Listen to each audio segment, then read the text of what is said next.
Hello, welcome back to Teen Story Share. This week we're starting a brand new book, Morning Girl by Michael Dorris, and this has been one of my favorites for a long time. It's about a girl named Morning Girl and her brother Starboy, and they don't always get along. They are pretty much opposites, and they're living on an island in the Bahamas in 1492, just before the arrival of Columbus. And so with this month being Native American Heritage Month, it seemed like a good time to read this book. And Morning Girl and her Starboy and their family are from a group of people called the Taino, which they lived on several islands in the Caribbean, and including Hispaniola, which is currently shared by Haiti and Dominican Republic. They also lived on Puerto Rico, the Bahamas, Virgin Islands, Jamaica, and eastern Cuba. So that was their homeland. And for a long time, people thought that the Taino had completely died out due to smallpox, basically, and all the other terrible things that were happening back then with the Spanish conquerors. But recently, there's been some more research that has shown a lot of people living in some of those areas to this day that still have Taino cultural traditions, and they've also done some genetic studies showing the Native American ancestry. So if you want to learn more about that stuff, I will put some articles down below, and we're going to jump right into the story. The name my family calls me is Morning Girl because I wake up early, always with something on my mind. Mother says it's because I dream too hard and that I don't relax even in sleep. Maybe she's right. In my dreams, I'm always doing things, swimming or searching on the beach for unbroken shells, or figuring out a good place to fish. I open my eyes as soon as the light calls through the smoke hole in the roof, sift the ideas that have come to me in the night, and decide which one to follow first. I don't tell this to anyone because they might misunderstand, but I like the aloneness of the early morning. I try to step gently on the path so that the sounds I make will blend into the rustle of the world. Father taught me how to swim on land, careful as a turtle. You'll see more if you're quiet, he told me. Things don't hide or wait for you to pass, and it's more polite. Another thing, if the day starts before you do, you never catch up. You spend all your time running after what you should have already done, and no matter how much you hurry, you never finish the race in a tie. The day wins. I tried once to explain all this to my little brother, but he just blinked at me, asked me who said it was a race in the first place. See, he likes the darkness best, especially when there are no clouds and no moon. Sometimes he shakes me until I look as he points out the patterns he sees in the sky, the tracks made of white sand. He's sure that what we see is part of another island, even bigger than the one where we live, or than the one that appears in a pond when the water is very smooth. He thinks we're like birds floating above that sky island, very, very high. I don't know how my brother came to see everything so upside down from me. For him, night is day, sleep is awake. It's as though time is split between us, and we only pass by each other as the sun rises or sets. Usually, for me, that's enough. Mother promises that someday my brother and I will be friends, like she and her brother Sharptooth finally got to be. She whispers when she tells stories of how my uncle acted when he was a boy, how twice he laughed at her when she got into trouble, or how he told a lie and never untied it, ever, with the truth. She became very still, closed her eyes, and took a deep breath at that memory. But then she shook her head, looked into me the way only she can do, and said that she used to believe she'd never forget what he had done. But look, she has. And now Sharptooth is exactly the brother she wants, the person in the whole world who remembers important things from when she was a young girl, who remembers grandfather when he was alive and before he grew old. I don't answer what I think, that my brother is different from hers. Because my brother is her son. Mother doesn't know him as others do, as I do. When he's away from her sight, he eats too much. When she isn't there to hear him, he doesn't understand how to be quiet. And who knows what he does all night while the rest of us are asleep. Just before dawn today, I woke and found him sitting on the edge of my mat, watching me with big eyes. "What's the matter?" I asked him. My voice was not soft. He wouldn't let me be alone, even at night. Nothing, he said. What do you mean? You're always complaining. I'm not the one who stares like a duck, I answered. I'm not the one who can't stay asleep like a normal person. Ghosts, Father sighed from his hammock. My house is filled with ghosts. They talk to each other all night. I'll have to build a new house. I'll live there in peace. It will be wonderful. Oh, yes, I'll come with you. Mother's voice was unhappy as a fish pulled into the air from the sea. Let's escape from such cruel ghosts who will not let people have their rest. I could have explained that it was my brother's fault, but it would have done no good. Father only would have made more jokes, and Mother would have said, "We'll listen later, morning girl."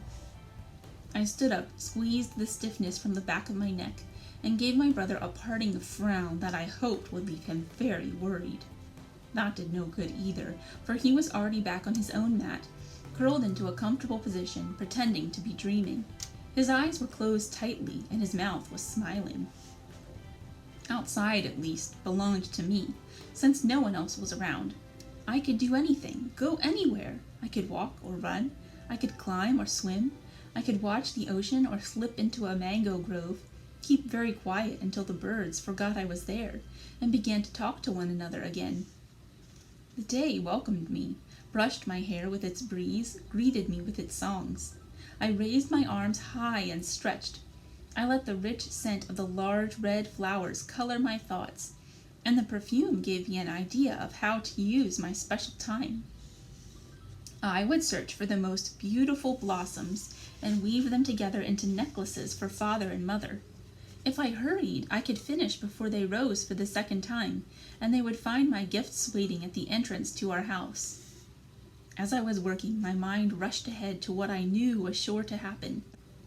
Mother would come outside first, see the necklaces, and go back in to get Father. Then they would return to the doorway together, him rubbing his eyes and grumbling until he noticed what lay at his feet. "Look at this," he would cry, as if he were completely surprised, and Mother would press her hands together and say, "How unusual! How well made!" "Where could these amazing necklaces have come from?" Father and Mother would ask each other as they placed my flowers around their necks. And they would still be wearing them, still be happy with me, when finally, late in the morning, long after everyone else, my brother woke up. Chapter 2, Star Boy. You know how it is when you're on the beach on a white sunny morning and you shut your eyes tight? What you see isn't exactly dark, at least not dark the way it's dark when you're inside your house at night, and you can't make anything out, when every noise is a question you can't answer. What you see with your eyes closed during the day is something different. It's like deep water, a pond that's draped with shade. I don't know what makes it happen. The fins of tiny fish, or their eyes, the sparkle of agates, but there are lights moving down there, something to watch. It's the same on a night when there's no moon, and you look straight into the sky. The more you watch, the more you see. Grains of white sand, it looks like, and sometimes one drops so fast you can hardly follow it before it's lost. What I don't like is nothing. I don't mean I like everything, because I don't. I don't like it when my sister wakes me up. I don't like to eat fish with too many bones. I don't like those hungry bugs so small you don't know they're there until they bite you. But mostly I don't like nothing. You know, nothing. I don't like it when there's nothing to hear, nothing to taste, nothing to touch, especially when there's nothing to see. Those times I don't know where I am. The first night I woke up and noticed that everyone was invisible. I held perfectly still and disappeared. I became nothing too, and I didn't know how to get back.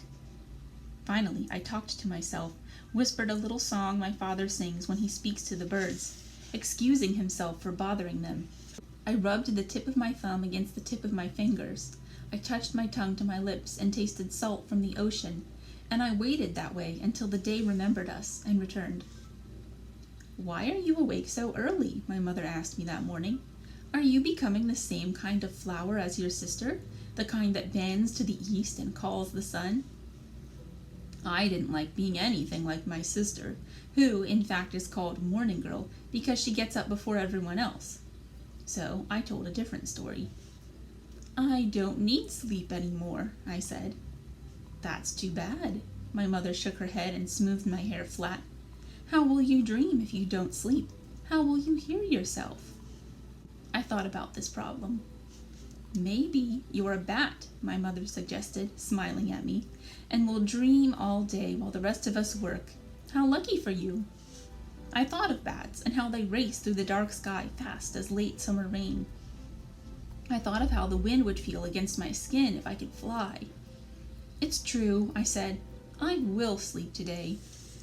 And hang upside down from the limb of a tree? Asked Morning Girl, who always listened to what anyone said, even though it had nothing to do with her. I want to see that. Maybe I'll poke you with a stick. And maybe during the night I'll land in your hair, I told her. Maybe I'll build a nest. Bats don't make nests, she pointed out, but still she raised her hand to her head at the idea. Maybe I'm a new kind of bat. What is it about the night that you like? My mother asked, to stop the argument, but not just for that reason. She was truly interested and always listened closely to what I said. Now she stopped cleaning a manioc root and looked at me. I began, and thought back to the white sand scattered on the sky's black beach. I like the stars. I like to look down at them. You don't look down at the sky, Morning Girl contradicted. You look up. Maybe not if you're a bat, my father said, his voice very serious. His eyes were still closed, and so it seemed as though his words came from nowhere. We couldn't tell if he was joking or not. But no one is asking the right question, he continued. Why don't bats sleep at night? Perhaps they like the same things as this star boy does. Star Boy.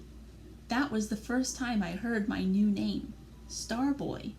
Before that, I was called Hungry, because that's what I was most of the time.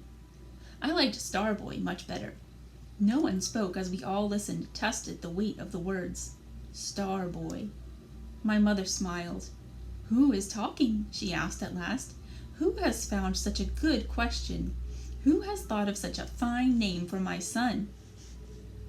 It is the father of a bat, said my father, the father of a morning flower. It is the husband of the mother of a bat and a flower. It is a man who is surrounded by people who talk when others are trying to sleep. I think I must be in the wrong family, since I am the only one who knows the value of rest. I think... My mother looked at Morning Girl and me with her eyebrows raised, then slipped a piece of clean fruit between my father's lips to stop his words. We all watched while he chewed. He still did not open his eyes. No, he said after he swallowed. This is not the wrong family. There is only one person who knows where to find fruit so sweet. Only one person with fingers so gentle. My mother lowered her eyes, but she was pleased. Why do bats like the dark? She asked me, returning to our conversation. Tell us, Star Boy. When she used my new name, I knew it was now mine for good, and at that moment I decided I would become an expert, a person who would be asked questions about the night and who would know the answers. Because it's big, I said. Because there are special things to see if you watch closely. Because in it you can be dreaming even if you're awake. Because someone must remember the day while others sleep, and call it when it's time for the sun to come home. My father opened his eyes at last, propped himself on his elbows, and nodded. Star Boy, he said. All right, next time we'll read another chapter from each sibling. I hope you'll join us and have a great weekend. See you next time. Bye.